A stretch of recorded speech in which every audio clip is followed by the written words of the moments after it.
¿Qué decís, Lucila? ¿Cómo va tanto tiempo? Muy bien. ¿Cómo anda eso? ¿Cómo anda Santa Fe? Y contentos porque tuvimos la posibilidad de ganar las elecciones provinciales, así que, pero con mucha expectativa, digamos, por lo que viene de las elecciones nacionales y por lo que viene para nosotros como peronismo de Santa Fe también. Sí, nosotros, bueno, el programa este se llama Militantes. Y siempre la primera pregunta es, bueno, que te presentes. ¿Quién es Lucila? Más allá del conocimiento que tenemos hoy. Yo soy Lucila de Ponti, tengo 33 años, soy militante del movimiento Evita, de la CETEP, del feminismo también, algo que incorporé en los últimos años. Soy circunstancialmente diputada nacional.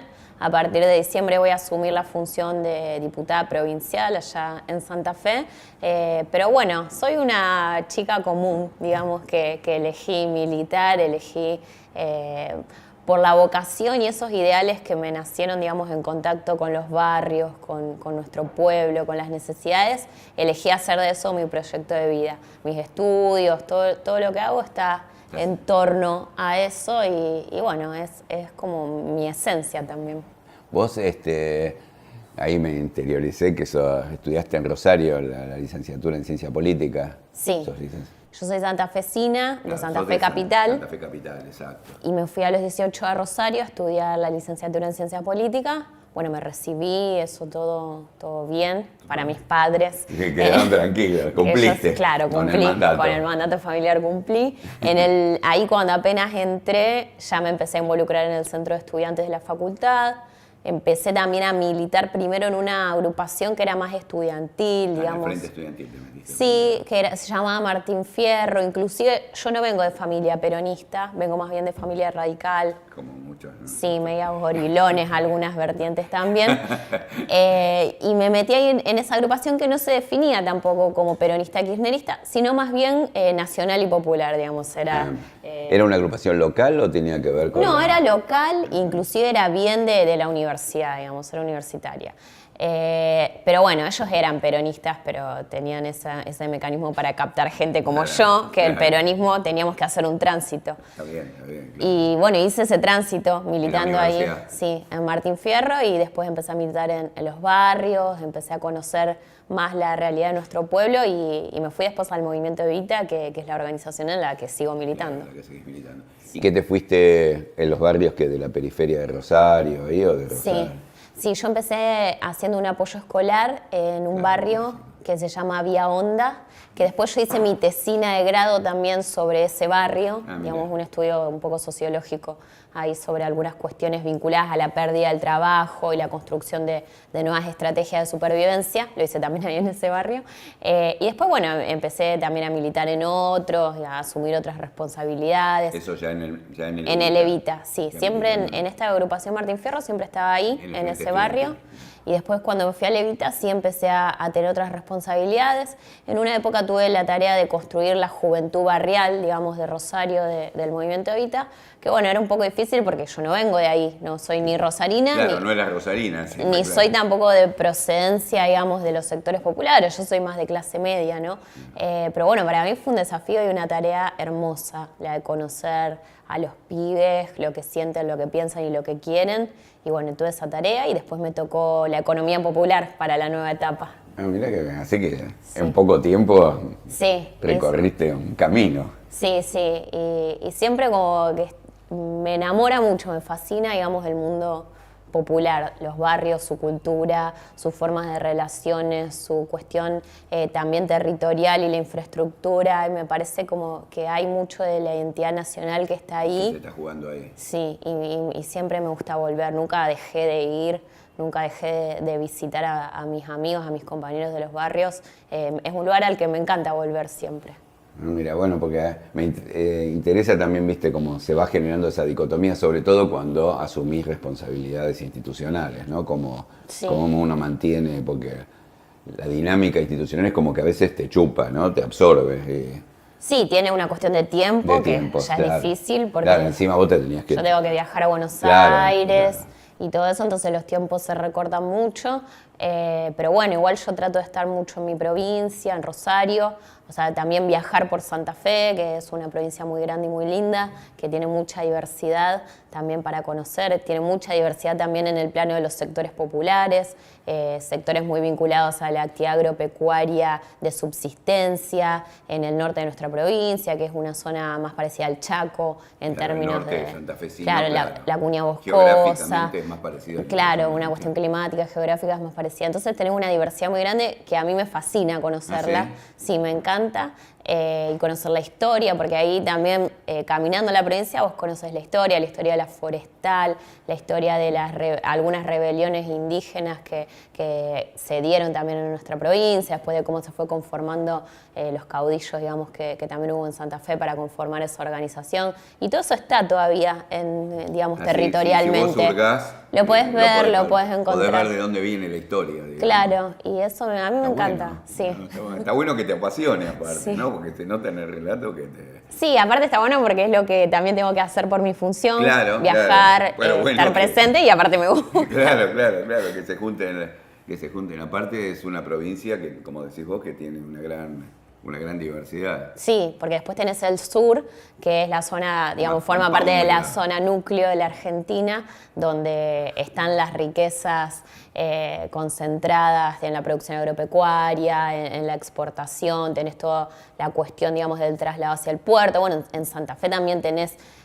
la zona portuaria, que es muy poderosa y que también tiene sus características y tiene su cultura y sus formas de vida, y donde ahí también se relacionan distintos poderes económicos, políticos, los trabajadores organizados, digamos, hay mucho de ahí del mapa social que también expresa un poco lo que pasa en todo nuestro país. Y bueno, en Santa Fe tenés un poco de todo eso. Tenés también sectores industriales y trabajadores vinculados a ese mundo de la manufactura, de las grandes industrias, metalmecánica, siderúrgica. Y bueno, hay que ir conociendo todo eso también. Sí, porque tenés una gran variedad.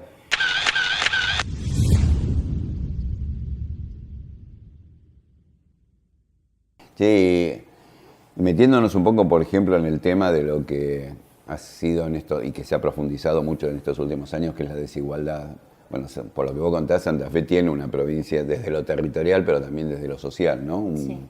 Una desigualdad, el Gran Rosario, el Gran Santa Fe, ¿no? Que me parece que ahí hay... Sí, nosotros este año, cuando tuvimos que plantear la campaña provincial, definimos, digamos, que el concepto sobre el cual tenía que girar todo era esta dicotomía de igualdad-desigualdad, que nos parece, digamos, que es como la principal forma de ver las distintas problemáticas o las ramificaciones de problemas que se viven y que afectan el día a día de los vecinos, que es la desigualdad económica, la desigualdad territorial, esto que hablábamos antes, donde, bueno, al igual que como sucede aquí en Capital o en otros centros urbanos importantes, tenés grandes ciudades como Rosario, donde hay determinadas personas que tienen una calidad de vida muy acomodada, muy buena, digamos, y de ahí para abajo, llegando, digamos, hasta el fondo, donde tenés en Rosario tenemos alrededor de entre un 10 y un 15% de la población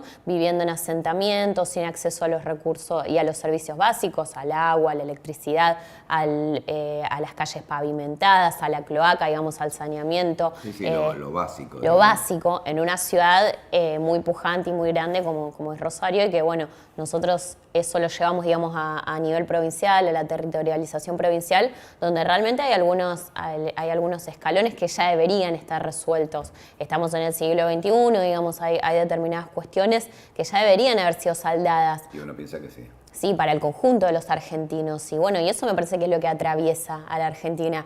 Sectores que han concentrado un poder económico y a veces también político con una fuerza muy grande que ha obstaculizado el desarrollo del país para poder garantizar derechos en igualdad de condiciones para todos. Y ahí gobernaron, bueno, Rosario siguen gobernando, ¿no? Los socialistas, pero han gobernado durante muchos años. Pero sobre todo el problema que se ha dado en la periferia del Gran Rosario con la juventud y la cuestión de la seguridad y la droga, me parece que ahí, bueno, ha sido digamos, pasa en las grandes ciudades, pero en la periferia de las grandes ciudades, pero en Rosario ha sido... Es grave. un cierto abandono del Estado, ¿no? De alguna forma del territorio. Sí, ni hablar. Allí en Rosario, bueno, gobiernan los socialistas, el Partido Socialista, ahora con un frente con ciertos sectores del radicalismo, desde hace 30 años. En Rosario, sí, desde hace 30 años. Y realmente este problema de la violencia o de la inseguridad, digamos, como se lo quiera ver, yo creo que es uno de los más graves. Y a veces nosotros tenemos ese prejuicio o ese prurito de que es un tema de la agenda de la derecha, pero que en realidad no es así, porque afecta la vida del conjunto y sobre todo afecta más gravemente la vida de los sectores populares. Totalmente, la convivencia cotidiana. Claro, y en Rosario pasó hace 15 días, una nena de 15 años salió con sus amigas a un bar y estando parada en la puerta del bar la asesinaron porque hubo un enfrentamiento o fueron a matar a un tipo vinculado, digamos, con algunas cuestiones de drogas y terminó, y digamos, esa piba de 15 años que nada tenía que ver con el mundo de determinadas economías delictivas, terminó pagando con su vida una situación que está desmadrada y que afecta sobre todo a los jóvenes y a los jóvenes de los sectores populares. Y que eso para nosotros es muy importante poder ponerlo en agenda porque realmente está comprometiendo el futuro de esos sectores sociales y de esos sectores de la juventud. Y desde mi mirada, digamos, la principal falla o la principal ausencia del Estado que vemos en ese sentido, en esa problemática, es que no se garantizan las oportunidades. Esos pibes, la escuela los excluye o no puede contenerlos. Digamos, a veces a la escuela le han faltado herramientas, que no es culpa de los docentes, sino que es culpa del sistema, digamos. Claro, hay todo un sistema que tiene que adecuarse a esta realidad. Les han faltado herramientas para poder contenerlos, para poder capacitarlos para encontrar determinada inserción en el mundo del trabajo. El mundo del trabajo también los ha excluido y frente a esta exclusión surge otro repertorio de alternativas de inclusión que son aquellas vinculadas a las economías delictivas que les permiten en un corto tiempo tener un acceso a determinados recursos y a determinado prestigio territorial con el cual es muy difícil competir, pero que ahí, hay muchos recursos ahí, sí, y que ahí igualmente ellos ponen su vida, digamos, todos. A mí en los barrios me ha tocado conocer a muchísimos jóvenes y muchísimos de ellos hoy están muertos o están presos y son los menos los que han podido, digamos, salir y construir otro tipo de proyecto de vida. Sí, cuando vos hablabas, cómo tenemos esto que se ha llamado esta pobreza estructural, porque recordaba en otra época de mi propia militancia, hasta de los 70, donde vos encontrabas pibes o grupos o principios de los 80 que se terminaban organizando en bandas y que vos volvés al barrio y están muertos. Y entonces la cantidad de pibes que realmente se lleva a toda esta situación, esta desigualdad, esta crisis social es muy grande. Sí, muy grande porque les cuesta la vida. Aparte de tener una vida bastante excluida, ¿no?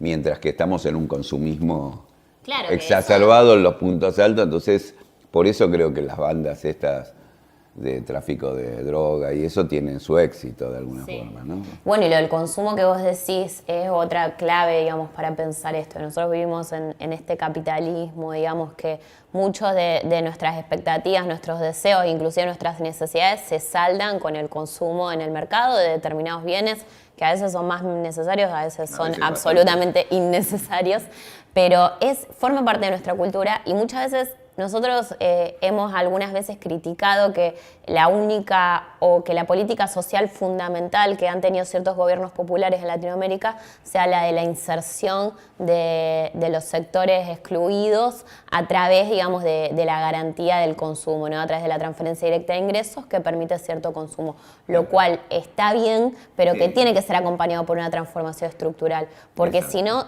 también desde la institucionalidad, desde las políticas seguimos abonando a esta rueda del consumo absoluto, que es lo que termina gobernando nuestras vidas. Y estos pibes que quieren, como todos los otros pibes de su edad, tener una bici, una zapatilla, una gorra o lo que sea. Claro, quieren parecerse claro, obvio, pertenecer, entre comillas. A los otros pibes que ven en la calle o con los que van a la escuela. Y bueno, y buscan estrategias y herramientas para resolverlo. Y muchas veces, o la mayoría de las veces, esas herramientas los llevan por esto que decimos, por caminos que terminan poniendo en juego sus vidas. Y ahí, por ejemplo, vos que trabajás en esta experiencia de la CETEP, que es la Trabajadora de la Economía Popular, ¿Convoca jóvenes o es más complicado? Ahí es, digamos, ¿a qué sectores llega o puede organizar? Es una tarea importante porque es el reconocimiento de un sector social, pero... Sí, yo creo que sí, digamos, es bastante transversal en términos etarios, pero realmente yo en los últimos años veo que se ha convocado a muchos jóvenes a través de las oportunidades, digamos, de brindar oportunidades de poder quizás tener un trabajo con un ingreso garantizado, de aprender un oficio o aprender determinada capacidad laboral o habilidad productiva. Nosotros, por ejemplo, allá en Rosario tenemos un espacio que se llama La Fábrica, que es en un barrio. Desarrollamos distintas capacitaciones y hay una experiencia muy buena de pibes que aprendieron a hacer serigrafía, estampan las gorritas que ellos usan, las remeras que ellos usan. Las imprimen ellos. Las imprimen, y después, bueno, las venden, por supuesto, y bueno, con un apoyo del Estado que les permite tener una beca, digamos, un aporte mensual constante, a eso le suman lo que ganan vendiendo estas gorras, o las gorras digo porque es lo que más venden, Sí. o las remeras.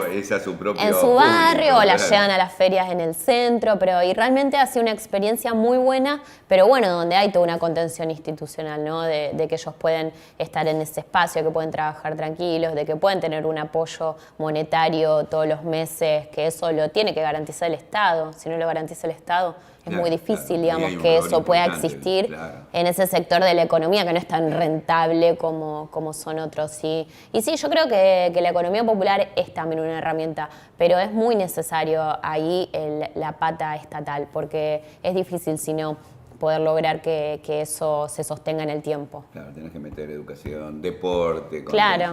Hay un montón de actividades que tenés que tienen que converger, digamos. Sí, sobre todo yo creo que algo fundamental es que las personas, y en este caso los jóvenes, puedan sentir que las instituciones los contienen, que hay un lugar para ellos en las instituciones, y una institución puede ser la escuela, un centro de salud, o puede ser también una cooperativa en un barrio, o un espacio, digamos, deportivo, pero en general creo que siempre, o que lo que ha pasado, sobre todo desde el neoliberalismo a esta parte, es que se los ha excluido, digamos, y si el Estado, si la norma, si las instituciones no tienen un lugar para vos tampoco te vas a sentir parte de la construcción de eso. Es lo que alguna vez dijo Cristina, creo, esto de que si los pibes sienten que su vida no vale 2 pesos, no le van a dar valor a la vida del resto. Obvio, es así, sí. Desde otros sectores se pretende que te reconozcan a vos, pero vos, en lugar de reconocerlos, excluís como si no existieran, ¿no es cierto? Claro, me parece que eso es mucho más del orden de lo simbólico hasta de lo afectivo, pero es fundamental. Me parece que es fundamental para pensar, bueno, cómo, esto que vos decías antes, cómo resolvemos el problema de la pobreza estructural en Argentina, que es gravísimo, que es para mí el principal problema, debería ser la principal agenda, y que no es una agenda de políticas sociales nada más, es una agenda de política económica, es una agenda de modelo de país, pero que me parece que tiene que ser uno de los principales objetivos, uno de los 5 objetivos irrenunciables que cualquier gobierno que llegue a la Argentina debería tener, es cómo se resuelve y cómo se salda el problema de estos sectores de la pobreza estructural, que no son bolsones, porque a veces viste como que se dice, bueno, hay bolsones de la población como si fueran 10 personas, es un 30% de la población, o sea, es un segmento enorme, es enorme, y bueno, me parece que... Lamentablemente, desde que están estas políticas, ¿no? Sí, peor. Hay absolutamente se ha aumentado, digamos, la cantidad de pobres.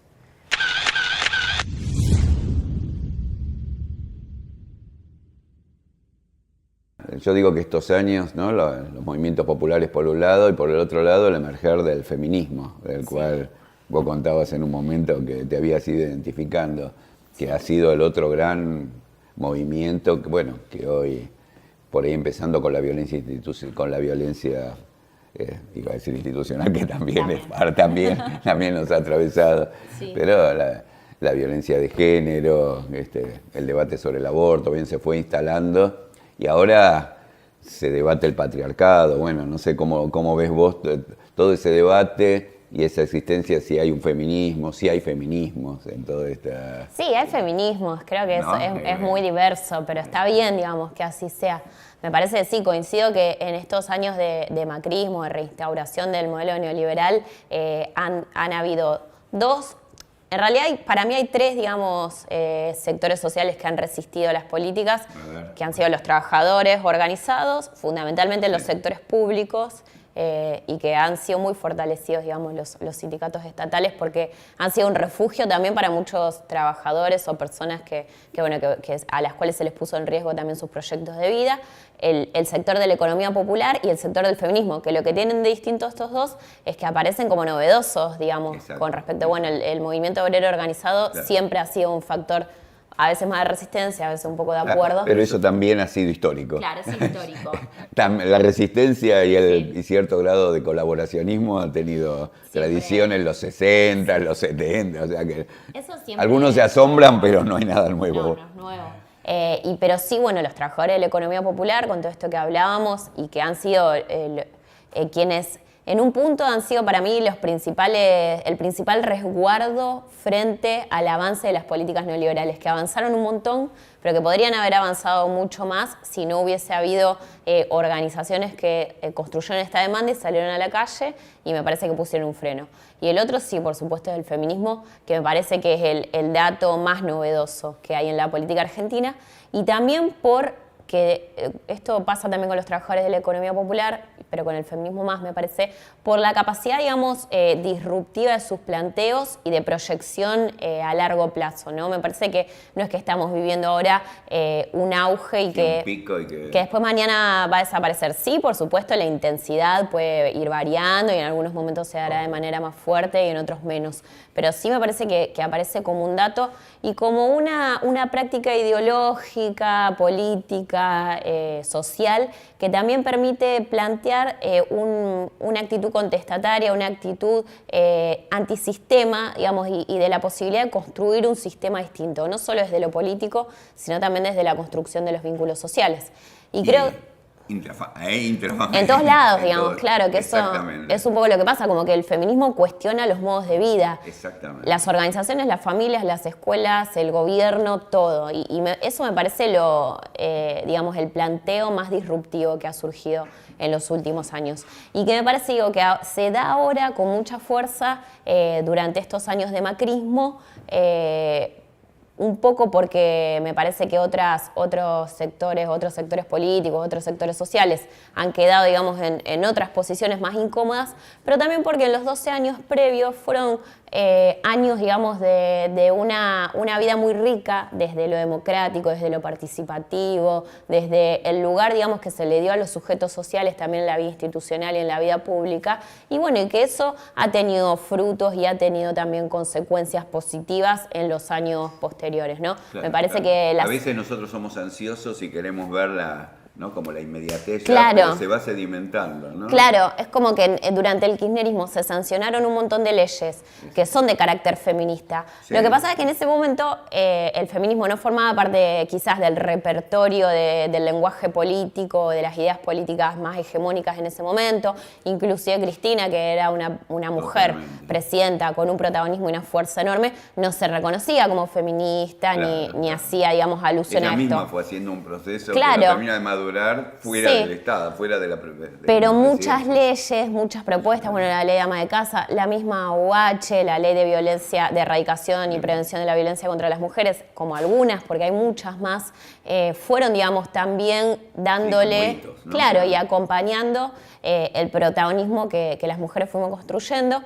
Que en esto hay que reconocer a las que vienen desde hace mucho, digamos, las feministas más históricas o las que nunca dejaron de luchar por los derechos de las mujeres y que estuvieron siempre. Hay una referencia, digamos, claro, de una construcción histórica. Desde Evita, que no era feminista. Pero claro, que no era, pero era. Pero era, sí. Claro, que no, en adelante, ¿no? Claro, porque está bueno esto ponerlo, digamos, yo siempre trato de decir, nunca hay que olvidarnos de las pioneras, de las históricas, de las que vienen desde hace mucho trayendo esto a la historia argentina, porque a veces parece, que estamos en este momento, que las pibas están tomando la calle, que viene con todo, parece, claro. Que nos encanta y nos enamora esto que está pasando, pero no olvidarnos, digamos, que no es algo que nació ahora y nació un repollo, sino que se viene sosteniendo sobre una historia y que esa historia hace que lo que pasa hoy sea aún más rico, porque no tiene que ver muchas veces para deslegitimar el movimiento feminista por ahí se dice, bueno, es solo lo del aborto, es solo lo del lenguaje inclusivo, solo se quieren poner glitter y salir a la calle a marchar.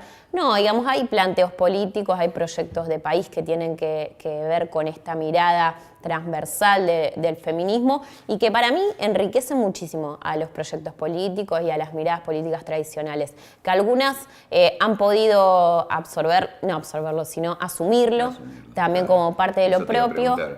Hay un tránsito, digamos, en algunos casos se da de manera, qué sé yo, los partidos que son más jóvenes o que están compuestos por mayoría de jóvenes o que vienen más de las izquierdas heterodoxas y demás, tienen más facilidad, digamos, para asumirlo como propio. El peronismo, bueno, tiene un tránsito, ¿no? Y es un tránsito con idas y vueltas, con marchas y contramarchas. Y es como la cultura que vos contás de los territorios. Claro, se va dando con más contradicciones y complejidades. Claro, pero se va dando, que eso me parece lo importante, que está, digamos, no es que se acalla ni se silencia, que incluso, bueno, en este cierre de listas quizás las feministas... Eso te iba a preguntar, a ver cómo... Y tuvimos una cosa ahí un poco de sabor amargo en algunas decisiones, también varió según las provincias, digamos, me parece que estuvo un poco en ese marco. También, bueno, que entre los principales candidatos a presidentes ninguna sea mujer. Hay una candidata mujer que es de la izquierda, pero bueno, quienes están peleando, digamos, la posibilidad... La posibilidad de gobernar. Claro, no son mujeres, pero bueno, esto no inhabilita todo lo que ha pasado, no inhabilita que los proyectos políticos que pretenden representar los intereses de los sectores populares también lo hagan desde una mirada feminista, que bueno, en este sentido hay dos proyectos hoy que se están poniendo en juego. Uno representa los intereses de los sectores populares, que es el que encabeza Alberto Fernández, y otro no, que es el que encabeza Mauricio Macri. Y nosotros tenemos ahí el desafío de que si podemos ganar, si Alberto gana, poder lograr que todo esto que se construyó como una demanda social también se cimente en las instituciones. Porque, claro, tenga una representación institucional. Claro, a través de personas que forman parte y también a través de la creación de nuevas herramientas políticas. Habló de un Ministerio de la Mujer. Sí, es una buena idea. Es una idea, sí. Yo creo que es una buena idea, así como los trabajadores. Cuando Perón asumió el gobierno, se creó, digamos, con mayor jerarquía el Ministerio de Trabajo. Claro, para de Secretaría de Trabajo, claro, donde estaba él, a una... Sí, para poder poner igualdad ahí donde hay desigualdad, digamos. Lo mismo que hace Macri ahora. Claro, él hace lo contrario. Claro, baja todos los ministerios de Secretaría y vuelve a elevar el de Agricultura, que claro, bueno, pero a la sociedad rural, a su sector social. Lo bueno es que nos deja claro cuál es su mirada, digamos. Nunca más clara. Claro, cuál es su mirada de lo que él quiere para la Argentina. Pero para eso sirven las instituciones, digamos. No tienen que ser cáscaras vacías. Exacto. Tienen que ser herramientas que permitan poner igualdad donde hay desigualdad. Y los trabajadores en determinado momento necesitaron de determinadas herramientas institucionales para que se garanticen sus derechos y para ganar más derechos. Bueno, hoy el planteo es para las mujeres y las mujeres necesitamos estas herramientas porque el patriarcado, digamos, no se va a caer solo. La igualdad de género no se va a construir sola. Se va a caer, pero... Claro, hay que empujarlo. Hay que empujarlo un poquito. ¿No? Porque si no, no se va a caer. Sí, no va a pasar un día para el otro. Acá aparte estamos hablando de transformaciones a nivel cultural, social, política, digamos, hay que ser pacientes también, pero no tontos, digamos. Hay que empezar a tomar determinadas decisiones que hay que tomarlas hoy para que tengan un impacto también en el futuro. Y bueno, me parece que lo del ministerio es bueno. Sí, porque yo veo, digamos, hay una problemática del feminismo, esto que está incluso ligado a las estructuras políticas, y otra en los territorios y en los territorios más humildes, de los más humildes, ¿no? Que donde tienen sus problemáticas cruzadas con la pobreza y la exclusión, o sea que ahí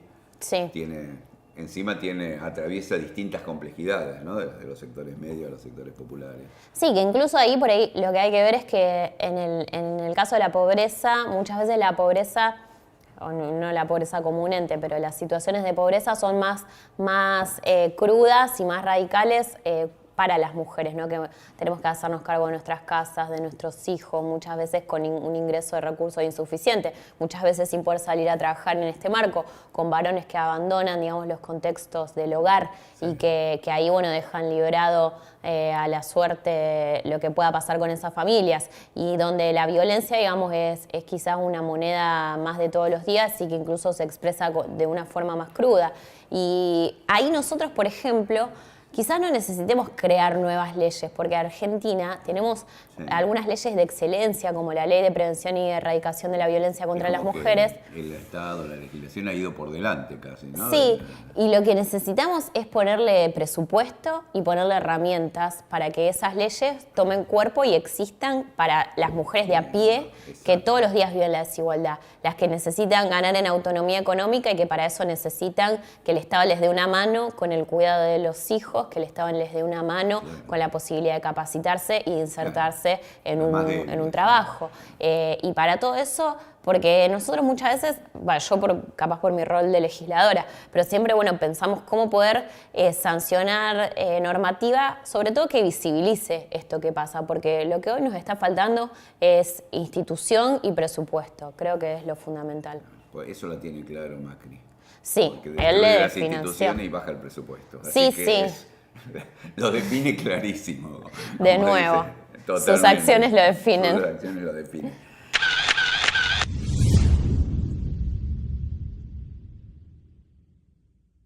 Todo este proceso y cómo se da la representación política de estos distintos conflictos sociales o distintas realidades sociales, que la idea de este frente de unidad, de alguna forma, de todos, todas y todes, de alguna forma intenta encarnar y sobre todo hacia el futuro.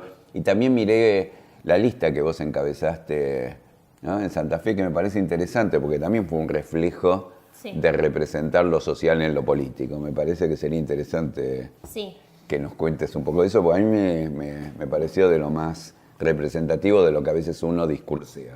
Sí, nosotros queríamos, la verdad que de acuerdo a cómo se terminó armando el mapa político, un poco tomamos la decisión, un poco no nos quedó otra. A veces es así. Pero como dijo una vez Cristina, Néstor buscó la historia, a mí la historia me llevó por delante. Claro, eso sí. Nos tocó, tener que armar una propuesta un poco propia en el sentido de que quizás en ese marco yo tuve la posibilidad de incidir o de decir qué características quería que tuviese ese espacio, ¿no? Y buscamos esto de la representación de los distintos sectores sociales. Entonces, en segundo lugar estaba un compañero del Movimiento Obrero Organizado. En tercer lugar estaba un compañero de la Federación Agraria, que en realidad no solo de la Federación Agraria, porque la Federación Agraria es bastante heterogénea, pero que él representaba realmente el proyecto de la Argentina profunda en términos de reivindicar a los sectores del trabajo, del modelo agroproductivo, a la soberanía alimentaria, todo este planteo que es tan importante y necesario en Argentina.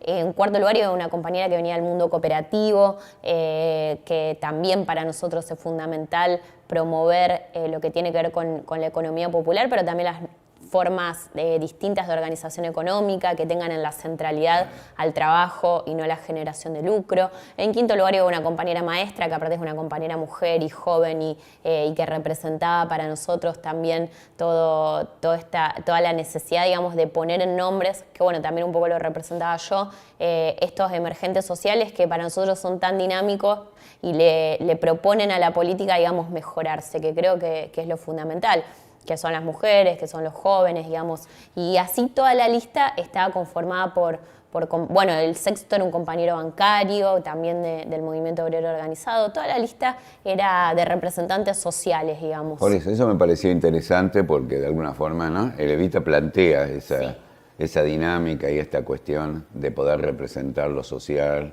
en este caso en una lista, un poco lo que hablábamos por ahí del futuro gobierno de Alberto, que los ministerios reflejen también. Sí, aparte porque nosotros en general, no solo nosotros del Movimiento Evita, sino muchos sectores, en realidad como que planteamos cierta resguardo, cierta oposición a esta idea de la clase política, de los políticos, de la casta política, como le dicen en España, que son... Que la sociedad encima cuestiona... Sí. Aprovechado por que los medios quieren destruir la política. Claro, ahí se da toda esa... intereses cruzados. Esa contradicción, es verdad.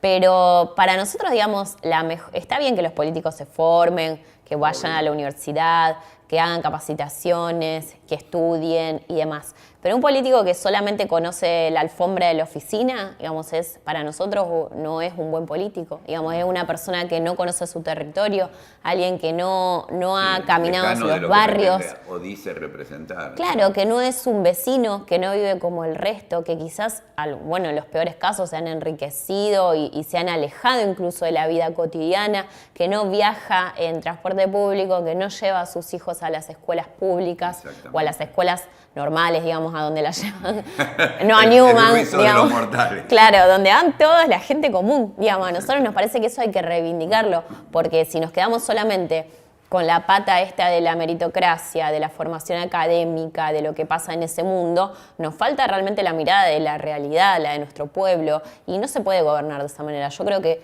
no es un buen gobierno quien no puede escuchar, quien no puede conocer, quien no puede vivir como viven el resto de los argentinos o de los santafesinos en este caso. Y es lo que más daño le ha hecho a la política, porque si nosotros nos ponemos a evaluar todo lo que ha sido el periodo de los proyectos o los procesos transformadores en Latinoamérica, todo lo que han traído y lo que ha avanzado y lo que ha mejorado la vida de nuestros pueblos en el marco de estos años de gobierno, y que siempre, digamos, la derecha o los sectores que han intentado destruir estos procesos se han agarrado del argumento de la corrupción, de estos argumentos, y que nosotros en esto decimos, bueno, García Linera lo dijo muy claramente y me parece un gran ejemplo, y aparte de un proceso que tiene continuidad aún hoy, como es el de Bolivia, que no hay que permitir la corrupción, que nosotros tenemos que proponernos ser mejores que lo que hemos sido hasta ahora, y eso implica poner los mayores esfuerzos para erradicar cualquier actitud corrupta, ya sea chiquita o grande, pero que lo que hace es alejar al político o a la política o a la persona que ejerce la política de la vida cotidiana de los vecinos y de su pueblo. Aquel que se enriquece y vive en un country, en una mansión, yo ahí ya dudo, digamos, de qué es lo que quiere. Totalmente. Porque, o sea, si, no sé, para mí, digamos, hay una cuestión ideológica que tiene que ver con la esencia de uno, que si yo acumulo todo, no le dejo nada al resto. Aparte, si te definiste como un militante popular, claro, si aspiraste a representarlos, si hiciste todo un discurso ideológico, político, después tenés que tener una mínima coherencia, ¿no? Claro, mínima. Yo en eso soy medio, a veces, como otros compañeros me dicen como que no, como que soy muy prejuiciosa. Pero yo, viste, ya cuando la gente ha acumulado mucha riqueza, la miro con desconfianza. A cualquiera, no solo a los políticos, a cualquier persona. Está bien, es una mirada interesante, sobre todo en esta ola neoliberal que nos atraviesa y que pretende legitimar, como vos decías, la riqueza, la meritocracia, entre comillas, meritocracia, ¿no? Meritocracia de los menos, digamos. En ellos, digamos. Exactamente. Claro, que para mí, digamos, no tiene que ver tampoco con una impostura o con que... No hablo de igualar para abajo, porque a veces está eso de como, no, todos tenemos que ser pobres para... No, podemos conocer lo que es la necesidad, podemos conocer lo que son las problemáticas de nuestro pueblo, podemos conocer esto, aunque no hayamos tenido que vivir el hambre en carne propia. Yo no voy a mentir, no voy a decir, yo nunca en mi vida pasé hambre, no pasé frío, nunca me faltó un techo, nunca me faltó la posibilidad de educarme, nunca tuve ninguno de estos problemas. Pero lo que sí me parece es que es necesario cuestionarnos también nuestras propias formas de vida, y que si a nosotros nos rigen sentimientos de avaricia, de acumulación, de estar por encima del resto, de vivir con una comodidad ostentosa, ahí me parece que bueno, que ya hay que un poco revisar estas cosas también, ¿no? Y mucho más cuando se trasladan al plano de la política. Me pareció interesante lo que vos planteabas, incluso de reflexión discursiva y de ejemplo de García Linera. En mi generación, cuando nos metimos allá por los 60, 70, era la imagen del Che, digamos, claro, como Evita, el Che. Bueno, ustedes eran bien estrictos. Éramos muy estrictos. Nos hemos relajado todos un poco, pero es cierto que algún parámetro tiene que haber. Claro, pero está bien que nos relajemos, porque en el contexto de los 70 el mundo era distinto, el escenario político era distinto, la sociedad era distinta, y aparte estaba esta idea, ¿no?, de que la revolución estaba al alcance de la mano, de donde el socialismo, el comunismo era todavía una alternativa viable y exitosa en el mundo. Sí, no utópica, sino concreta. Claro, y bueno, y había otros contextos, ¿no? Yo creo que hoy no estamos más en ese contexto. contexto, hoy vivimos en sociedades democráticas desde esta mirada un poco de la democracia liberal, pero bueno, que han de alguna manera, hay ciertos debates, digamos, que se han saldado. Muchas veces de manera negativa para el pueblo, porque el debate capitalismo-socialismo se saldó quizás en perjuicio de los trabajadores y lo que ha pasado después con el capitalismo y con el neoliberalismo como forma más extrema de la financiarización y de la voluntad de lucro de determinados sectores concentrados ha sido todo en desmedro de los trabajadores. Pero nosotros no podemos pretender extrapolar escenarios y situaciones políticas y sociales al mundo en el que vivimos hoy. Yo creo, bueno, que hay que hacer política para este mundo. No abandonar la utopía, la idea de la revolución, la idea de que se puede construir un sistema mucho mejor que este, porque creo que en el fondo, digamos, es la convicción y el sueño que todos tenemos, pero hacerlo con nuestro tiempo. Y bueno, nuestro tiempo nos ha traído la tecnología, nos ha traído otros consumos culturales, nos ha traído ciertos avances en lo que hace a la calidad de vida. Lo que tenemos que lograr hoy es que eso sea un poco más parejo y que sea un poco más igualitario en términos de que todos los sectores de la población puedan estar incorporados en los mismos derechos, en las mismas pautas de consumo, en las mismas cuestiones que para nosotros definen esta comodidad de la cual hablamos en nuestras vidas.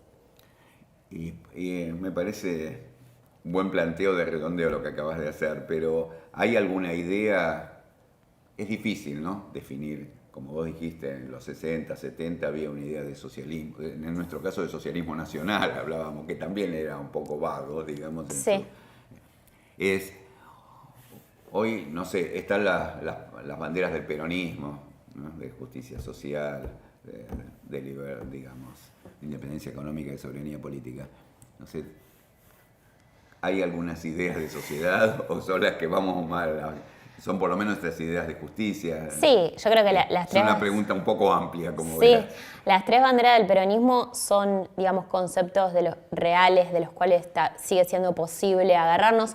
Creo que el feminismo también plantea una forma de sociedad, una forma de construcción del mundo, incluso de las prácticas políticas y del sistema político que es distinto a este, que tiene que ver con otra forma de ejercer el poder, con una forma, digamos, constructiva desde lo colectivo y no destructiva, digamos, desde arriba hacia abajo. Me parece que ahí también hay claves que podemos tomar para pensar, bueno, cómo es esta sociedad que queremos, este mundo que soñamos, ¿no? Quizás yo lo que veo también es que en este siglo XXI y a causa, digamos, de todas estas derrotas o estos saldos negativos que la historia nos ha dejado, estamos un poco siempre más a la defensiva, digamos, diciendo, bueno, que todo esto no queremos de este capitalismo. Más lo que no queremos. Claro, que como que a veces hemos perdido la capacidad de aspirar o de pensar y visualizar cuál es ese mundo que soñamos. Chávez decía el socialismo del siglo XXI, bueno, se dijo el peronismo del siglo XXI. No sabemos muy bien qué es lo que quiere decir eso, pero por ahí es una buena... Pero pateamos que es mucho más justo que eso. Sí, o sea, es lo mínimo. Y creo que es una tarea poder pensar y definir también un poco más concretamente cuál es el mundo que queremos. Pero no va a ser volver al estado de bienestar, no va a ser volver al socialismo que soñaron en los 70, porque ya no es posible, digamos, pensar hacia atrás.